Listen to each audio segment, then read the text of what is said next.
Okay, hello dong, Louie. So, maghimo na ta sa imong funnel. Kay last week medyo na busy ko kay naamang good mi sa among eskwelahan sa FMA na ay veteran challenge ba. So, ni-join ko. So, karon duha mo akong himuanan pa. So, maghimo na ta. So, need ta ikaw mag-open og system.io nga account. Free ra ni siyang account. So, unsay buhaton, ako i-send nimo ang link para didto nimo i-open.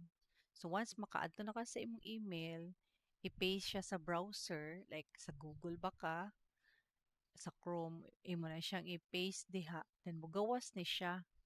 So, naa dihay nakabutang nga kanang start for free now.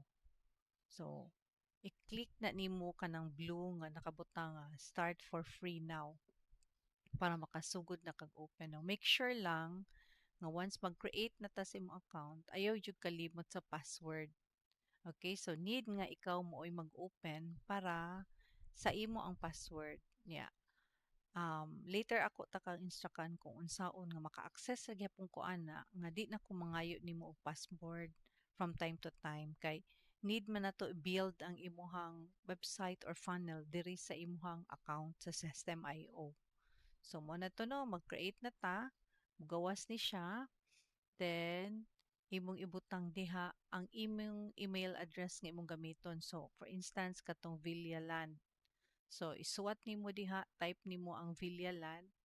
So for instance ako nag-create ko karon og ako ang account no. So let's say for example ako kay Elizabeth Lu, mao ni siya nga email address kong gamiton. So ang imo pong Villaland. Ya, dayon imo na dayon ang i-click after nag-type. So imo na i-click diha. Unya, once mo click ka anang confirm, maadto ka sa kana imong email address. So, mayroon siya check your inbox. So, imo lang nang either kanang na ay mail diha or maadto jud ka sa imong email address. Then once maadto na ka, makakita ka diha sa message sa system.io nga ipa-confirm sa imuha. Now, ako sa ning kuan kay kani ako example diri nga naka-open na account kay nga ako man din ning lain nga Gmail. So mag-open sa ako sa katong ako ang gigamit nga Elizabeth nga account. So mo na siya no. So okay.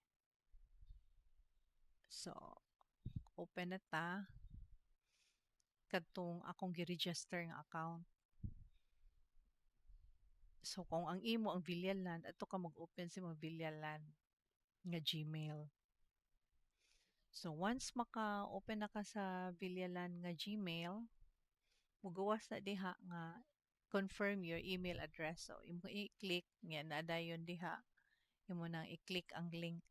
So once na confirm na, ma-open na nimo siya, then type na nimo ang imong mga details diha. So kung sa imong gusto nga mo-appear nga link. So let's say for example, um Villaland ang sa imuha. O, i-open na nimo diha. So, first name ba na ang nakabutang ng first name? So, imo na siyang ibutang imong first name, last name, then mag-create kag password. Okay. Sunod.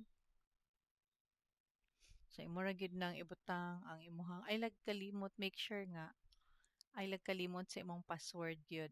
So, kani siya sa imo ning system.io nga account. Okay, niya. So, once naka-create na ka, follow lang na siya nga steps. Then, tana siya, do you have a business? And ka man, yes. So, click yes. Dayon, what is your annual revenue? Kana lang 1,000, less than 1,000 per year. Email address katong imong i-register. So, Villaland. So, ang ako kay Elizabeth. So, once maka-click na kaadto, mo na ni ang imuhang systeming account. So, para kani free ra ni siya. free ra ni siya nga plan. Pero kung later on ganahan kang amo daghan na kay kag buhaton sa imong business, pwede na ka mo-avail og mga paid nga plan. Pero karon no need pa adto sa tas sa kuan free. So kita kaning nay logo nya na settings, click na siya. So diha nimo ibutang imong details. So unsa imong gusto nga display name. So kita ang imong mugawas imong panel is Villaland. So isuwat nimo ang Villaland.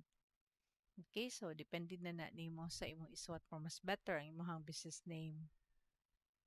Then i-click, i-check lang nagbalik ang imong mga details dire kay mao man ni siya ang mo-appear sa system IO. Kay for instance kung in the future na akay other i-appeal ni mga business, so pwede man ni siya diri man siya mo bill or etc. So unsaon man nga maka-access ko nga di na ko mangayo sa imong password ani. So mo na ni siya no free nga plan dara ay. Free na siya nga plan. Di sa taan ng mga naay bayad. Wala pa tay need ana sa pagkakaron.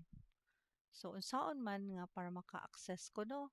Adto ka sa kaning account nga makakita ka diha na workspace member. I-click to nimo. So naay dihay invite, ibutang nimo ang akong email address ebethlu@gmail.com. Okay, so copy lang na siya nya imuhang i-invite ko. So bali ako na si Beth na imo kong gi-invite diri sa imong sistemi. So once mo click na nimo,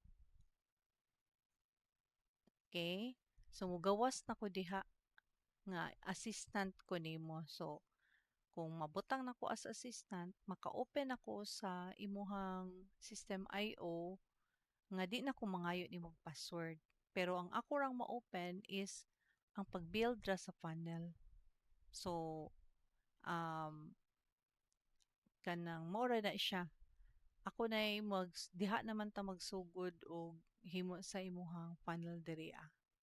So sa akong end ako ra tong i-click mo send mo to siya nako og email nga gi-add ko nimo as member.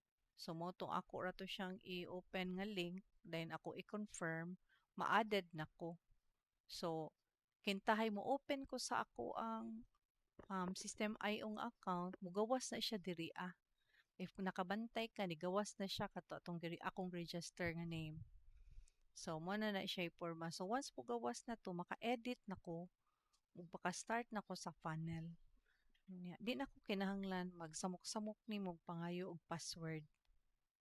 Okay? So, mo lang to kay ari man ta nga platform magamit kaning system IO kay free man good. Unya, unlike sa ubang platform nga naabitaw siya pangalan nga dili nimo ma-erase kay free ra pod, so mas maayong gud siya kay pwede ra gyud nato nga gamiton nya libre pa. Okay, sige ako ning i-send ang video adto sa imuhang Google. Sige, okay, thank you.